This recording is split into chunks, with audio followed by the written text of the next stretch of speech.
Hello and welcome to this week's episode of Lincoln to Local. I'm Hannah Nemechek, and I'm here with LeeAnna McNally, Director of National Affairs. LeeAnna, tell us what's going on at the state capitol this week.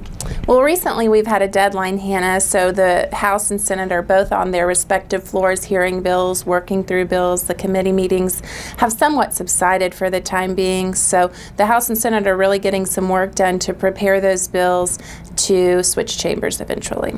So what's the big issue looming over the state capitol this year?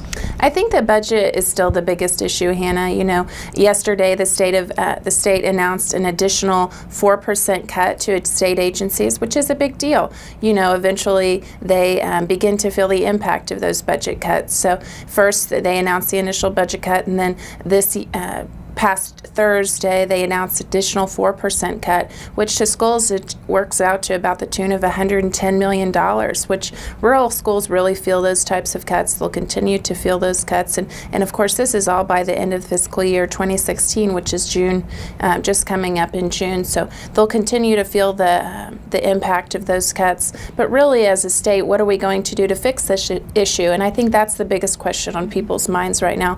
What's the long-term plan designed by the governor or the legislature? And to those who have interest in this subject, especially rural Oklahoma, I think definitely has a big part in this discussion. So we'll continue to try to develop a plan, be part of the plan, and really lead this discussion forward.